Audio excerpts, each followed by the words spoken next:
मुश्किलों से भाग जाना आसान होता है, हर पहलू ज़िंदगी का इम्तिहान होता है। डरने वालों को मिलता नहीं कुछ ज़िंदगी में, लड़ने वालों के कदमों में जहान होता है। नमस्कार दोस्तों, मैं सुशील स्वागत करता हूं आपका अपने यूट्यूब चैनल NCERT बाबा में। जैसा कि आप लोगों ने हमसे बताया था कि सर हिंदी की क्लासेस भी स्टार्ट करिए, तो आज की क्लास हम लोग हिंदी की लेकर आए हैं आप लोगों के लिए। राजस्व लेखपाल जो 5200 पद, ठीक है, की भर्ती लॉकडाउन के पश्चात आने वाली है, तो उसके अनुसार हम लोग आज के वीडियो में चर्चा करेंगे आपके साथ हिंदी के। तो आइए चलते हैं। हिंदी का बहुत सी बेसिक सा चैप्टर है अपन लोगों का, वर्ण विचार या हिंदी वर्णमाला व विराम चिन्ह। इसको हिंदी का बेसिक चैप्टर माना जाता है। इसके अंतर्गत हम लोग आज पढ़ेंगे कि वर्ण क्या होते हैं, ध्वनि क्या है, स्वर क्या होते हैं, व्यंजन क्या होते हैं, वर्णों के अंदर क्या क्या आता है। आइए स्टार्ट करते हैं। तो आज हम लोग जैसा कि वर्ण विचार के अंतर्गत जो भी प्यारे प्यारे से ध्वनि, वर्ण, स्वर, मात्राओं की संख्या, मूल स्वर, ह्रस्व स्वर, लघु स्वर, दीर्घ स्वर या अयोगवाह स्वर, प्लुप्त स्वर, इस तरीके के जो भी प्यारे प्यारे से क्वेश्चन बनते हैं उन पर हम लोग चर्चा करेंगे। तो आइए समझते हैं कि ध्वनि क्या होती है। ध्वनि मुंह से निकलने वाली आवाज़, अर्थात आप लोग पेन और कॉपी लेकर के बैठ जाइए और नोट डाउन करते चलिएगा कि ध्वनि क्या है। तो मुंह से निकलने वाली जो आवाज़ है वो ध्वनि कहलाती है, ठीक है। अगर ये बहुत ही बेसिक सी बात है कि ध्वनि किसे कहते हैं, हमारे मुंह से जो भी हम लोग बोलते हैं, जो भी आवाज़ निकलती है वही ध्वनि कहलाते हैं, ठीक है। वैसे ध्वनियों को व्यक्त करने के लिए इंसानों ने कुछ सिंबल या हम कहते हैं प्रतीक चिन्ह बनाए हैं। जैसे हम कहते हैं कि माँ, ठीक है, तो इंसानों ने प्रतीक चिन्ह, इसका सिंबल क्या बना दिया, माँ, ऐसे, ठीक है। कहते हैं पा के लिए ऐसे, ठीक है। इस तरीके के जो ये प्रतीक चिन्ह इंसानों द्वारा बनाए गए हैं इनको कहते हैं वर्ण, ठीक है। इस तरीके के जो प्रतीक चिन्ह बनाए हैं इंसानों ने इनको कहते हैं वर्ण। तो हम लोग अब समझते हैं कि वर्ण क्या होता है, और इन्हीं के जो समूह होता है उनको कहते हैं वर्णमाला, ठीक। अब समझते हैं कि वर्ण क्या होते हैं। वर्ण दो प्रकार के होते हैं, एक होते हैं स्वर और एक होते हैं व्यंजन। आइए हम लोग अब समझते हैं कि स्वर और व्यंजन में क्या अंतर है, ठीक है। तो स्वर क्या होते हैं? स्वर वो होते हैं कि मुख से निकली हुई ध्वनि जो बिना किसी रुकावट के निकलती है, ठीक है। जैसा कि हम कोई चीज़ बोलते हैं अपने मुख से, वो बिना किसी रुकावट के सीधे सीधे निकल आती है, ठीक है, उसे कहते हैं स्वर, अर्थात बिना किसी रुकावट के, बिना किसी रुकावट के। मैं मोटा मोटा लिख रहा हूँ, आप लोग उसको अच्छे से लिख लीजिएगा अपने नोट्स में कि जो स्वर वो होते हैं जो बिना किसी रुकावट के, हमारे मुख से जो ध्वनि निकलती है बिना किसी रुकावट के, उसको कहते हैं स्वर। आइए हम लोग पहले स्वर पर चर्चा करेंगे, इसके पश्चात व्यंजन पर चर्चा करेंगे। हमारे मुख पर 5 ऐसे एरिया हैं, जैसे ये हम मान लेते हैं, समझिएगा, ये ऐसे और ये ऐसे, ठीक है। ये थोड़ी देर के लिए हमारा ग्रसिका नली समझिएगा। ये हो गया हमारा कंठ, मतलब गला, ठीक है, इसको हम कहेंगे कंठ। और ये जो बाहर यहाँ से हवा निकलती है, मतलब आवाज़ निकलती है, ऐसे ही तो निकलती है आवाज़ अंदर से गले से, इसको अगर हम कहें कंठ, ठीक है, यानी कि मतलब गला। और इसके ऊपर होता है तालव्य, तालव्य, ठीक है, इसको बोलते हैं तालु, ठीक। और इसके ऊपर होता है मूर्धन्य, इसको बोलते हैं मूर्धा, ठीक है। और यहाँ पर फिर आ जाते हैं दंत, ठीक। और यहाँ पर सबसे लास्ट में जो होता है वो होता है ओष्ठ, यानी कि ओठ। 5 ऐसे उच्चारण स्थान हैं जहाँ पर हम किसी वर्ण को बोलते हैं तो आवाज़ प्रेशर, यहाँ पर मतलब प्रेशर लगता है। जैसे मैं आपको समझा देता हूँ कि कंठ का मतलब जो गला है, मैं भी आगे आपको व्यंजन में समझाऊँगा, व्यंजनों में समझाऊँगा कि कंठ तालव्य, मूर्धन्य, दंत और ओष्ठ से, ठीक है। अच्छा मैं आपको बताऊँ तालव्य क्या होता है। जो गला है, गला के हल्के से ऊपर मुंह का, या हम कह दें मुंह के भीतर जो छत है, छत का पिछला भाग, ठीक है, छत का पिछला भाग। और जो मूर्धन्य क्या होता है, ये मुंह के भीतर की जो छत है इसका अगला भाग, और इसके बाद फिर दांत आ जाते हैं, फिर ओष्ठ आ जाता है। मैं भी आपको व्यंजन जब पढ़ाऊंगा अभी इसी में, तो मैं समझाऊंगा आपको कि तालव्य और मूर्धन्य और कंठ क्या अंतर है, ठीक है। आइए हम लोग समझते हैं कि स्वर क्या होते हैं। आइए समझते हैं कि स्वर क्या होते हैं और स्वर कितने होते हैं। मूल स्वर होते हैं हमारे, दरअसल में पूरे जो स्वर की होती है संख्या वो होती है 11, ठीक है। स्वर होते कौन कौन से हैं मैं आपको ये बता दूं। एक होता है आ, ई, ऊ, ए, ऐ और ओ, औ, ठीक है। कितने हो गए? 1 2 3 4 5 6 7 8 9 10। और एक हमारा होता है स्वर ऋषि, ठीक। इस तरीके से हमारे जो टोटल स्वर की संख्या है वो है 11। लेकिन पिछली बार के ग्राम विकास अधिकारी में ये क्वेश्चन आया था कि वह कौन सा स्वर है जिसकी मात्रा नहीं होती, या मात्राओं की संख्या, ठीक है, मात्राओं की संख्या के अनुसार कितने स्वर होते हैं, तो होते हैं 10। किस स्वर की मात्रा नहीं होती है, तो होता है आ, छोटा आ, इसकी मात्रा नहीं होती है। उम्मीद करता हूं कि आप लोग ये अंतर समझ गए होंगे कि टोटल अगर स्वर की बात करें तो 11 स्वर होते हैं, और अगर मात्राओं की बात करें तो 10 मात्राओं के हिसाब से स्वर होते हैं। और किसकी मात्रा नहीं होती है, तो वो होता है छोटा आ, जिसको हम लोग आम बोलचाल में बोलते हैं छोटा आ। आइए और समझते हैं। जैसे हम कहते हैं बड़ा आ, तो बड़ा जैसे हम कहते हैं का कबूतर, ठीक है, इसमें बड़ा की मात्रा ये लग गई, ठीक। छोटी की मात्रा लगाएंगे तो ये लग गई, बड़ी की मात्रा लगाएंगे तो ये लग गई। इस तरीके से बाकी तो सबकी मात्रा होती है, लेकिन छोटी आ की मात्रा नहीं होती है। बाकी बात करते हैं अगर हम ऋषि में, तो इसकी भी मात्रा होती है। जैसे हम कह दें गृह कार्य, ठीक है, गृह कार्य।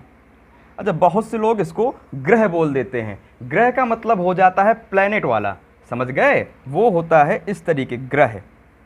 और बहुत से लोगों की कन्फ्यूजन ये रहती है कि सर ये ग्र रा की मात्रा, बेटा ये मात्रा नहीं होती है, मात्रा हमेशा स्वरों की होती है, व्यंजनों की मात्रा नहीं होती है। ये रा की रकार है, ठीक है, मात्रा किसकी होती है, मात्रा हमेशा इन स्वरों की ही होगी, क्योंकि ये तो रा की रकार है ना, तो रा की मात्रा नहीं हुई। तो आप लोग ये बिल्कुल मत बोला करिए कि रा की मात्रा लगी है, रा की मात्रा बिल्कुल नहीं होती है, मात्रा हमेशा स्वरों की होती है ना कि व्यंजनों की, ठीक है।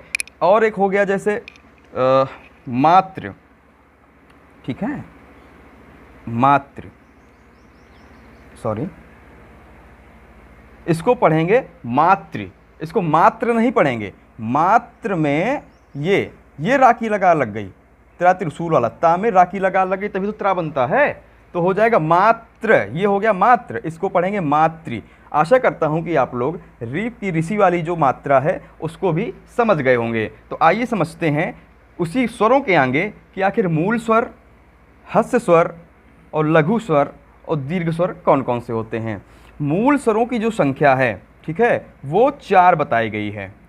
इस चीज़ को ध्यान दीजिएगा, ये सीधे सीधे क्वेश्चन बन जाता है कि मूल स्वर कितने होते हैं, तो मूल स्वरों की जो संख्या है वो 4 है। आखिर मूल स्वर होते कौन कौन से हैं, तो छोटा आ, छोटी ई, छोटा ऊ और ऋषि वाला री, इसके ये 4 हो गए अपने मूल स्वर। और मूल स्वर ही हस्य स्वर होते हैं, ठीक है, तो ये भी 4 ही होते हैं। अच्छा, हस्य स्वर को हम लोग लघु स्वर भी कहते हैं। अगर क्वेश्चन आ जाए कि लघु स्वर कौन कौन से होते हैं, तो लघु स्वर आ, ई, उ और ऋषि, ठीक है। इस तरीके से ये 4 हो गए हमारे मूल स्वर या हस्य स्वर। इसके बाद जो मेन स्वर बचे, ठीक है। 4 तो ये हो गए मूल स्वर या ह्रस्व स्वर या लघु स्वर, कुछ भी कह सकते हो आप लोग। जिस एग्जाम में जिस तरीके की लैंग्वेज पूछे, हो सकता है किसी में मूल स्वर आकर के दे दे, हो सकता है किसी में ह्रस्व बोल दे या किसी में लघु बोल दे। तो अपन को ये बात याद रखनी है कि मूल बोले या लघु या ह्रस्व, ये तीनों एक ही होते हैं, आ, ई, उ और ऋषि। और बाकी जो बचे हुए हमारे जो स्वर हैं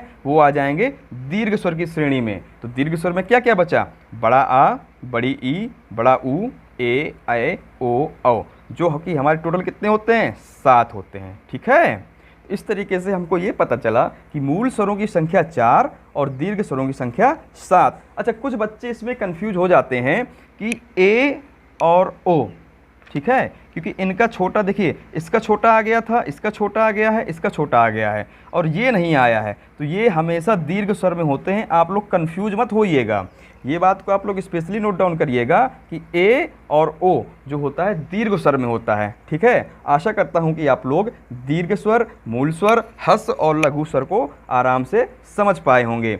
आगे चलते हैं। अच्छा देखिए, ओ, औ और अंक, आहा। अंक, आहा स्वर में नहीं आता है, स्वरों की श्रेणी में अंक और आहा नहीं आता है। इसका एक क्वेश्चन स्पेशली बन जाता है कि अंक और आहा क्या है, या बन जाता है तो इनको हम कहेंगे अयोगवाह वर्ण। ठीक है, हमको इनको क्या कहेंगे? अयोगवाह वर्ण। या क्वेश्चन इस तरीके से आप लोगों से पूछा जा सकता है कि ऑप्शन दे देगा 2-2 के जोड़े में और पूछेगा कि इनमें से अयोगवाह वर्ण कौन सा है। तो आप लोग ध्यान दीजिएगा, आप लोगों का जो ऑप्शन होगा अंक और आहा वाला, आप लोगों का ऑप्शन सत्य होगा। अच्छा, एक इसमें और आ जाता है कि प्लुत स्वर। ठीक है, ये प्लुत स्वर क्या होता है?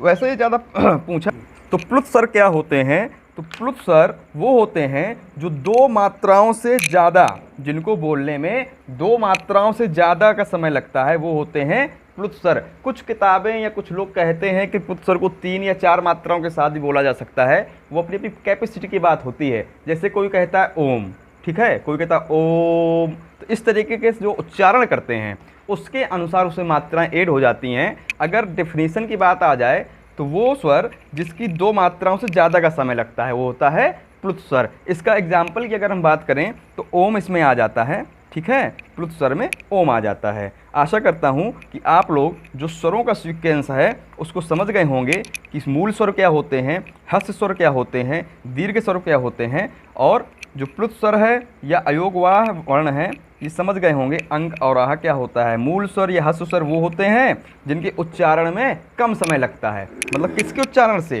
दीर्घ स्वर के उच्चारण से। देखिए आ, ई, उ, इनकी अपेक्षा आ, ई, उ, इनकी अपेक्षा इस पे कम समय लग रहा है, इसलिए क्या बोलेंगे इसको? ह्रस्व स्वर या लघु स्वर।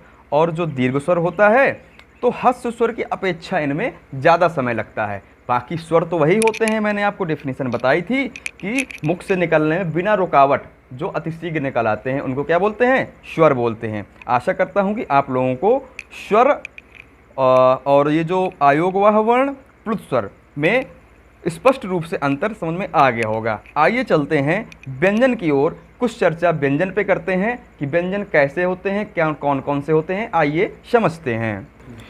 अगर हम यहाँ व्यंजनों की बात स्टार्ट करते हैं तो वास्तव में जो मूल व्यंजनों की संख्या है, ठीक है, वो 33 होती है।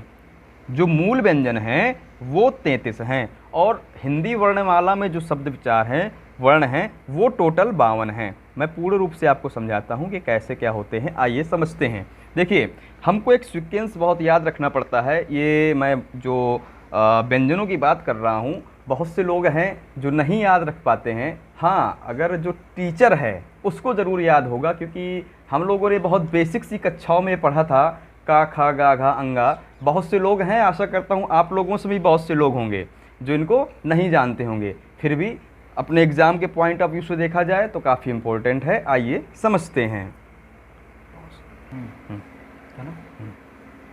कहो, ठीक है। तो हम लोग यहाँ से समझते, अपन लोग एक सीक्वेंस याद रखना, कचट तप।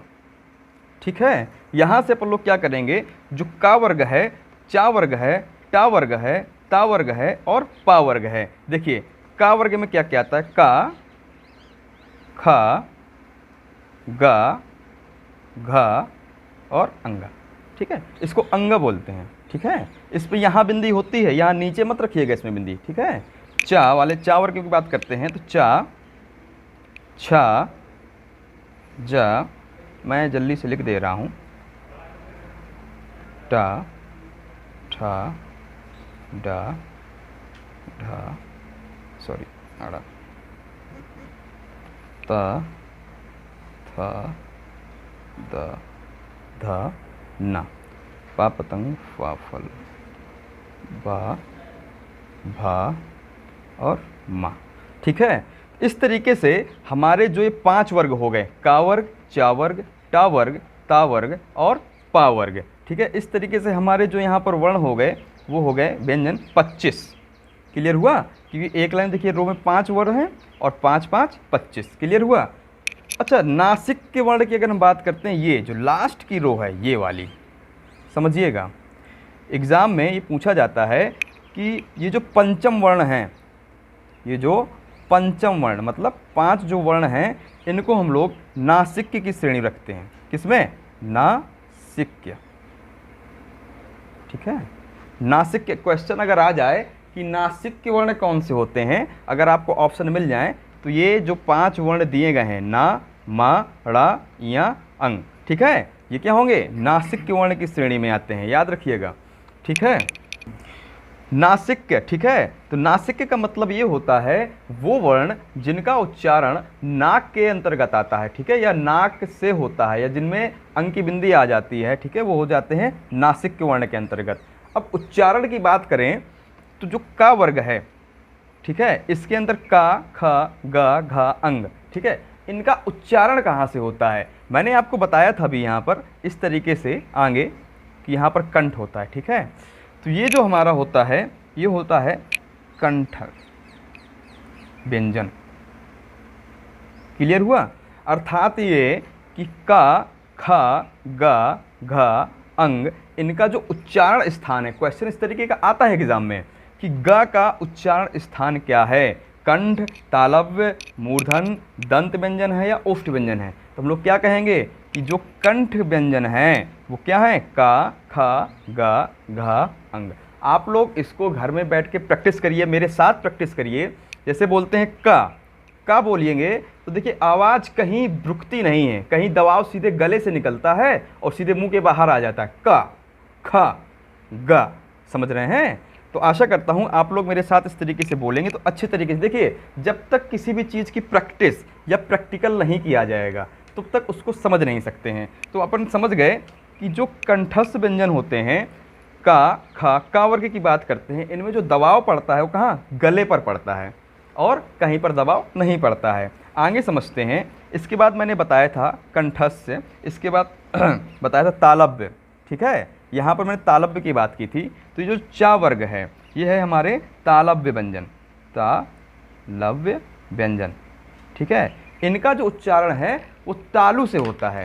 तालु मैंने बताया था कि गले के ऊपर पिछली वाली, ऊपर गले से जस्ट ऊपर तालु, ऊपर वाली छत का पिछला वाला हिस्सा उसे बोलते हैं तालु। आप लोग बोलिए चा, छा, जो दबाव पड़ता है, आप बोलिए मेरे साथ, चा, छा, जो दबाव पड़ रहा है वो तालु पर पड़ रहा है। अगर क्वेश्चन एग्जाम में आ चुके हैं, इसलिए मैं आपको बहुत बेसिक सी बात बता रहा हूँ कि अगर क्वेश्चन आता है कि तालव्य व्यंजन कौन से होते हैं, तो हमारा जो चा वर्ग है ये हो जाएगा हमारा तालव्य व्यंजन की श्रेणी में आएगा। अगला देखते हैं टा वर्ग। टा वर्ग आता है मूर्धन्त व्यंजन की श्रेणी में, मूर्धन्त व्यंजन, ठीक है।